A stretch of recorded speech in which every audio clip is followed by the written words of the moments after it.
as we start our discussion of Huck Finn and AP, listen to each other, and this is where the real learning goes on. You're owning it, as we say. So we'll start right there with Clay. I will say, and I think this is the same for everyone, that Jim's dialogue is a little hard to read. Yeah. Like a lot hard to read. And I feel sorry for him having to go in there on his typewriter and write out all of those, like, slang words and apostrophes, because I know it probably took him hours.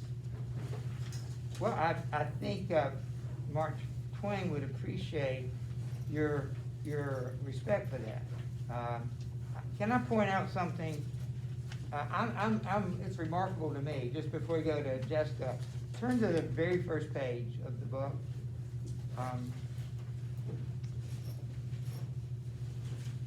First of all, again, he makes every effort to be humorous. He has the words notice somewhere.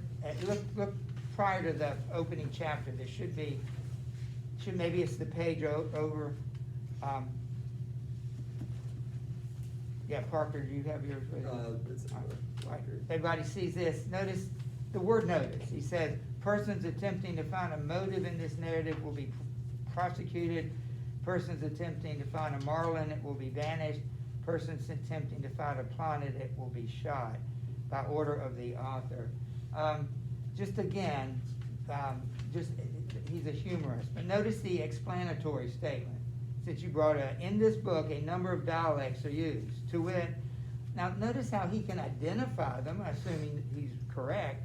The Missouri Negro dialect, the extremist form of the backwoods southwestern dialect, the ordinary Pike County dialect, and 4 modified varieties of this last. That's like 7 different dialects. Can you imagine reading it, but can you imagine writing it? Again, I think I even told you, with some of those long speeches by Jim, I just skim over. I know the story, I've read it once or twice, I've read the book dozens of times, but I know it, I know where he's going, so I just kind of flow right through it. I would never recommend that to you, somebody who's always asking you to read carefully, but a novel's a little different, especially when you're having that kind of trouble. I'll keep reading. The shadings have not been done in a haphazard fashion, to point out what Clay just said, or by guesswork, but painstakingly. He even admits writing those dialects, that dialect is painstaking, and with the trustworthy guidance and support of personal familiarity with these several forms of speech. I make this explanation for the reason that without it, many readers would suppose that all these characters were trying to talk alike and not succeeding.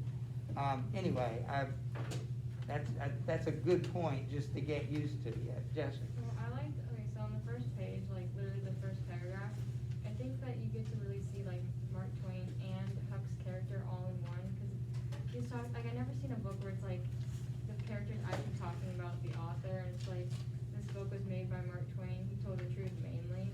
I just thought that was really funny, and then kind of like tells you more about Huck's character. He's kind of like, well, this may, like, it's just kind of like he, like, is trying to tell the story from his own perspective, and he's like, I don't know, I just thought that was really funny.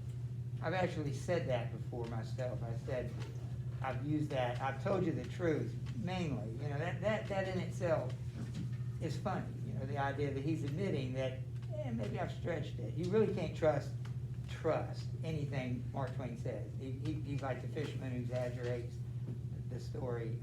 But that's what even that makes it funny. To know he's doing that enhances the humor. Yeah. Well, another thing about Huck's character is like he's not your like typical rebellious kid, because he kind of just does whatever he wants to make him happy. And like, for example, like when he was learning when he was reading like Bible stories, like he was interested in like the story of Moses, but then he didn't like it because he was dead, and that was just kind of weird. And also like he was, other than his dad abusing him, he like kind of liked living out in the woods because it was away from civilization, and like most people would not want to live with their abusive dad and out away from the city. Like it's kind of just, he has a very weird thing to make him happy. this is not meant to be a joke, but that there's no black and white in this book in some respect. Because I would think he would hate being abused. Right. And yet, look, Huck is so adaptable that he kind of as you say, he kind of likes that kind of life. He doesn't like his father scaring him to death, but he's used to it. I think he's a full human being. Reminds me of the characters we just read in All the King's Men. Nobody's perfect. You can't nail them down. They can't kind of slippery like human beings. You think you know people, and they surprise you. And that's the best kind of character. It's not. That's the problem with Jim. Jim maybe is too predictable. He doesn't surprise you. He acts like maybe you would expect him to. Although I think there's a case to make that he's more rounded than we think. There's more to Jim than meets the eye. Yeah. Yeah, kind of going along with that, he won't listen to any other authority except his own. You're talking about Huck. Yes, and even if it was like an expert in the field or something, he still wouldn't listen to them. He would listen to his own opinion about it. And I think it's funny how he believes so much in superstitions, which aren't even, are superstitions. They're not proven or they're not necessarily real. But he won't listen to his aunt or the widow. He won't even listen to her about the Bible, even though she's been living a lot longer than him and probably knows about And it. to me, that's a really interesting sub-theme of the book is superstitions, because we say superstitions, there's nothing to them, and yet, what is Jim able to do before the storm hits the island? Yeah, He's able to tell that the storm is coming because the birds. is that superstition? No, that's scientific observation, really. What about the snake skin? Was that superstition? Don't mess with the snake skin, because bad things will happen to you. No, it was, again, just common sense. The mate is going to go. So, what about the salt over the shoulder? I mean, there's no connection there with reality. So the interesting thing about superstition, that's not even all that meets the eye. There's more to superstition. Just like everything else, it gets enhanced. I mean, even science, we've experienced that. Back in March, don't wear a mask. It won't do you any good. The head guy, not the president, but the medical guy said, don't wear a mask. A month later, we're talking about making it mandated. So even science, do you believe? Some people are not believing even science. So, superstition science is, obviously this real science is trustworthy, but how much of it is not real? And same thing, superstition is observation, but then there's the exaggeration. So, kind of like life. I think those are really good points. Yeah. Well, I've noticed through like the first 12 chapters at least that there's been a lot of mentions of robbery and thieving between Huck, Tom and Huck first finding the gold in the robbers' cave, then Huck joining the gang, wanting to rob and kill people, and then Huck and then finding the robbers on that steamboat. Just seems to be a recurring thing. There's seems to be robbers everywhere. I hope you're taking notes, because that's a really good point. So that you're doing something that I've never really done before. You're grouping things together, and that's the neat thing about it. You forget the connections. The book starts with a robbery. I've never thought of that as a thing. I've written it down right there. I'll put your name next to it. That is a really good point. I said there's the theme of con men, but that's robbery. That's a really good point. You see this thread now maybe through the entire book of robbers. What is slavery? It's robbery. You're depriving somebody, you're taking somebody, the most essential thing they have is their freedom. Kidnapping is robbery. That's a really good point. Yeah. Well, I'd like to say is I thought it was interesting that Huck wasn't totally against slavery. I would think from his perspective, he would hate and be all for it, but every time when he's with Jen, he's like, if I lie, is this morally right? Like when he's gonna lie about him on the boat. So I think it's just interesting just how back then, now we would just think slavery is the worst thing ever, but Huck is still processing through that in his mind. I don't know. I know a couple years ago we had a teacher, how quickly we forget. But anyway, there was a word she used, I don't know if Ms. Roberts has used it, that describes the tendency to look back 150 years and use our understanding to judge those people by. Have you heard this? In other words, we look back on slavery, as you're saying, as horrifying. Man, if I would never own slaves, I would be out there fighting against slavery. I'd be walking downtown Greensboro, downtown Washington, against slavery. And yet, then you go transport yourself 200 years, 150 years back there. Slavery's not good anyway, it's not right, but how do you explain why good people accepted it? That's the thing. Huck is a good person. How do we know that? Well, you don't know it yet, but can you get a glimpse that Huck is a good person? I mean, how do you define good, But just as most people would define it, is Huck a good person? Can you see anything in him right now that's good? Can you see anything he does? Yeah. Nate? Yeah. What does he do? Give me one thing good that he does. He cares for his father, even though he abuses him. Or not cares, but doesn't completely hate him. He still wants to reform him and stuff. Okay, yeah, good. He gets really upset when he learns that all Jim has been eating is like berries and vegetables and stuff he can find. So he helps him find food and traps. He's very kind to a slave. He's helping a slave run away from slavery, and yet he doesn't oppose slavery. How do you explain that? Yeah. He didn't really want to help Tom with the tricks on Jim. That was, to me, that was one of the first things. That's a really good point. One of the first things you see in Huck, he's not a practical joker. By the way, isn't that an oxymoron? A practical joke? I know what it means, but I think Huck would say there are no practical jokes. That's why he doesn't like them, because they're not practical. I mean, why tie Jim up to the tree? What good is that going to do? It hurts a guy. We don't get anything out of it. Tom thinks it's funny, so they don't do it. All right, let's move his hat.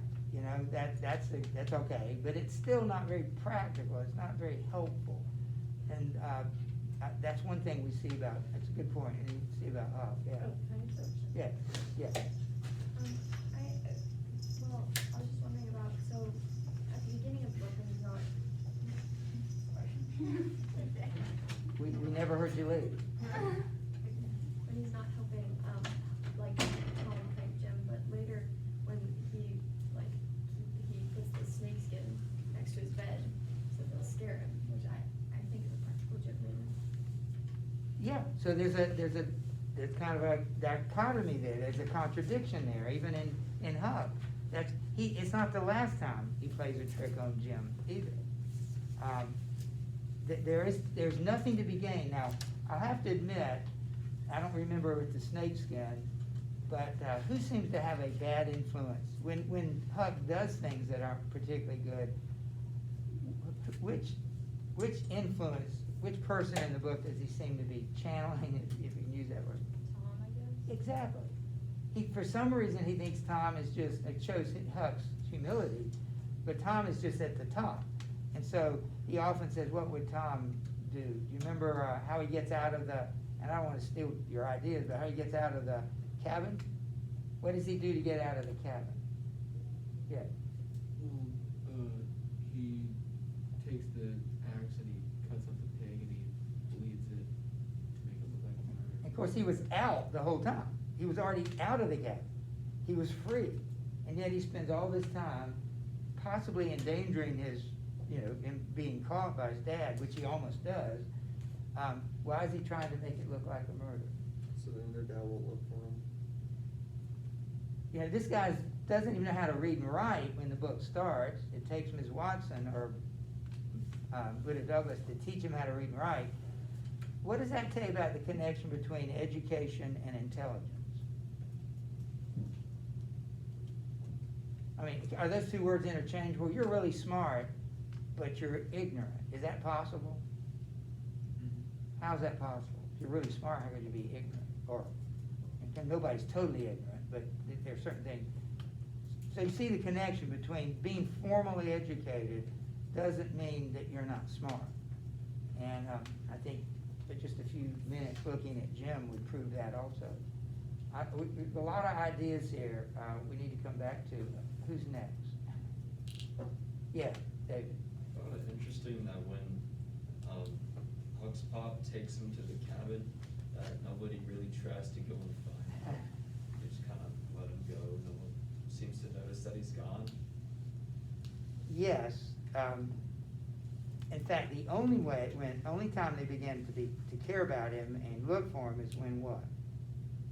When is the only time they start caring about what happened to Huck? Yeah. Is it when they notice Jim is missing? They're actually looking for him, I think, before that, or, I don't know, those things do happen kind of simultaneously in the book. I don't know exactly the timing of it yet. They only really start to care after the murder. That's right. And then they care. They sail up and down the river trying to find him. But you're right, just being kidnapped and abused wasn't enough. That's a really good point. Yeah.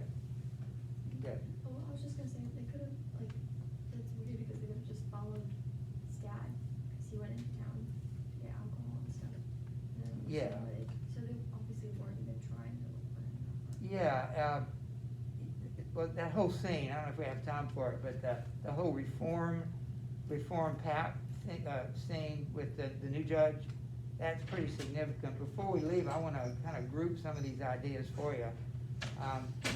Others, Clayton, what about you?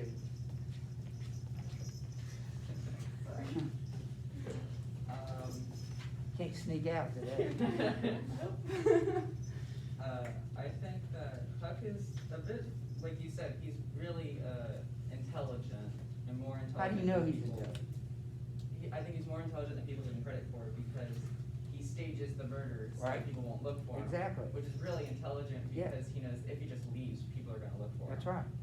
And I think he's also really intelligent because he's able to live out on the island for, I'm Yes. assuming, several days. Yes. With just him and Jim, and him being the main provider for Jim. Very good. And so I think all of that combined shows that Huck is really, really intelligent, Yes. although not educated. Exactly, very good point. You need to keep that in mind. You could make the same case for Jim. How do you know Jim is smart? Has Jim done anything that shows his intelligence? Yeah, I mean, I guess you could say the superstitions is like a little bit of intelligence, but just not. because you don't know the truth doesn't make you unintelligent. You know, he knows all about superstitions.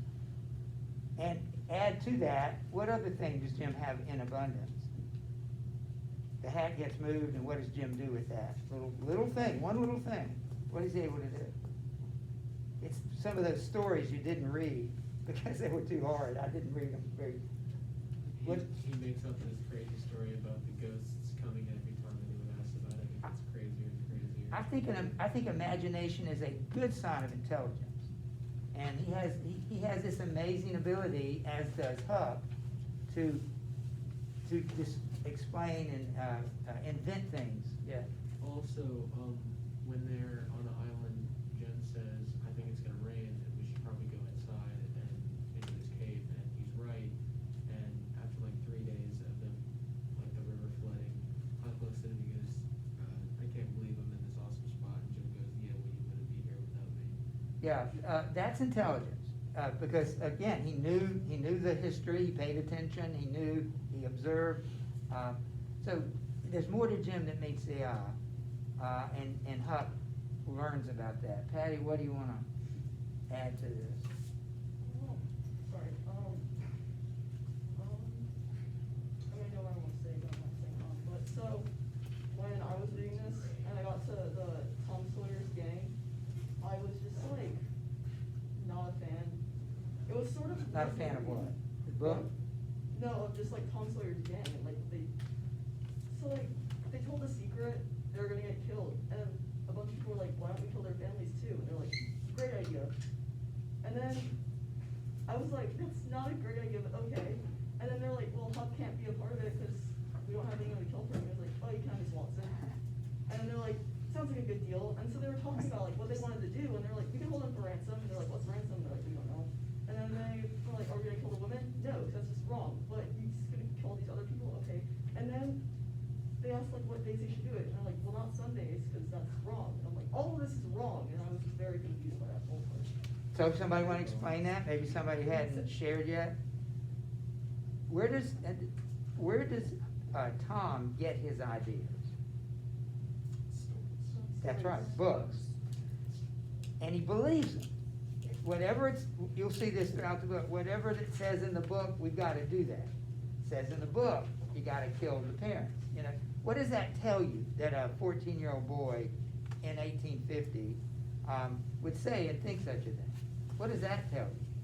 That Huck, you know, that these, and remember there's a 5-year-old kid in the crew too, so this is a huge, and they're willing to, Huck is disappointed they don't kill little Tommy Barnes. We just said he was a good guy. Isn't Huck a bloodthirsty killer? That he wants a, he would be happy if they killed a 5-year-old child? Do you think he really wants to kill a 5-year-old child? So you have to go past, they're still 14-year-old. Now, we think 14-year-olds are like adults practically, but they're not. If you have any brothers, sisters, 14, have you ever been 14? Anybody ever been 14? Just look back. They're not, they look like adults, but they don't act like adults, or think like adults. And so just keep that in mind. It's a sign of the age. You really don't know what you're talking about. Yes, Lily. Oh, I was just gonna say, I think at that age, they're really easily influenced, and Yeah. they're also like hungry for adventure, and they're willing to say anything, but they're actually. That's a really good point. Because Huck's influenced by other things than Tom is. Tom is influenced by books. Huck is influenced by Tom. And some other things. Good point, yeah. Going back off of the Tom being influenced by books, I thought it was really funny how when Huck said, well, how can we do that? Or can we do this? And Tom goes, no, it's not in the book. That doesn't make sense. Right, let's do it by the book. As you see Tom, you begin to see more and more connections with other events that ultimately point to the institution of slavery. Why do people have slavery? You know, why don't good people try to get rid of slavery, not the average person? To be called an abolitionist was be called a demon. That was the worst thing Huck could think of, right? That's the worst thing you could be. What does that say about people that, and you'll see more and more of this, believed in it? Why do you think people believed in slavery? I think the average person accepted it. I think that the majority of the population wanted money from it, and kind of like the other, what you said about the abolitionists, they didn't really want to take the repercussions for their actions, and they maybe wanted to benefit from slavery eventually down the line once they get enough money. So I think it was just mostly about the money, and there's no reason why they would give it up if all they wanted was money. And granted, that's probably, everybody probably saw that, in some way you're affected by the economy. Remember, very few people owned slaves, relatively few. Most people didn't. 25%. What? 25%. Owned? That's actually a pretty big number, but it's still only a quarter of the population. I think I can make the point that, why do we have slavery? Well, because we've always had slavery. I mean, it's in the book. You know, there's no book, but it's the same principle. We've always done it that way. I mean, this is just the way it is. You grow up, you relate to African Americans this way. It's the way it always has been done. What's wrong with that approach? It's in the book. It's the way we've always done it. Yeah. Because if you do everything that way, then nothing will change. It's what we're trying to teach you not to do. We're trying to teach you to think past the book. Now, there is a book that we're trying to get you to focus on, and you take that attitude toward that book. I promise you'll realize you can trust it. But we don't want you to be sheep. I was going to say blind sheep. That's kind of a mixed metaphor. But we don't want you to be sheep. We want you to be thinking, active leaders that don't accept it just because it's in the book. Raj, do you have anything else to say? Because that's probably not what you planned to say. I was gonna say how I thought it was kind of funny how, when Huck goes and visits the lady, how, he's like kind of nervous because he's like forgetful of like his character because he just like remind himself that he has to act like a girl when he walks up to the door. And then also it was funny how easily the woman found out that he was actually a boy, and like pointed out like that he didn't sew or use the needle and the thread the right way, and like when I think he like I don't remember, but something with his legs, and I can't remember Well, what exactly. you remember he, Yeah. he tried to trap Trapped with his between legs. his knees instead of Yeah. the lap that you created by Yeah. wearing the skirt. I just thought that was like really detailed, and just how he changed his name just showed how he Yeah. wasn't really fit to But play another does it, part. does it impress you at all? Now, I know none of you did this, give me a few minutes, we still got a couple. Does it impress you at all that, that Huck is a good liar? He got caught, but does it impress you? What did he do? My name's Huck Finn, my dad tried to kill me, and I pretended that I was, and he didn't say that, what does he say? He's George Hughes. He shifts right over to lie, backup lie, number 2. This is not advocating lying. What it does advocate is here's a guy that can think on his feet. If I get caught in a lie, I spill my guts. Like everything. I tell you everything I know. Huck Finn, he keeps his wits about him. You have to admire that. Ian, what do you got? I know we got about 1 minute. Make it short, Ian. For a kid this intelligent, I don't know why he thought he could trick a woman into thinking he was a girl. Well, that's a really good point. I don't see why he would. And he thought did. that. He He did. didn't. I Right. don't see why he thought he could. He's not perfect. Lydia, have you said some things? Parker, how can we leave without hearing from Parker? I guess at that part, it was kind I of. want to hear Parker. We've been That's- waiting the whole period for this. Kind of, I guess it's kind of smart for his second line to say that, like, he knew that he couldn't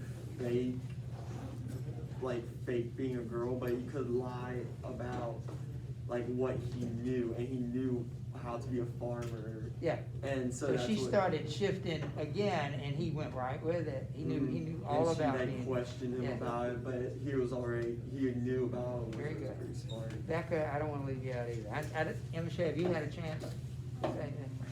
Becca, we just got like 30 seconds. They're waiting at the door. It's gotta be short. I guess you could say Jean Valjean and, Hang on, Jean Valjean. Did you say Jean Valjean? I got it here. Huck's father, they're loyal to each other because, like, they both ended up in poverty and, like, bad situations, but the way they handled it was very different. Like, Jean Valjean reformed himself and changed, and Huck just kind of reverted back to the And remember, some people you can't reform except by the end of a shotgun. It takes, you gotta be tough. Thank you, good job. We'll see you tomorrow.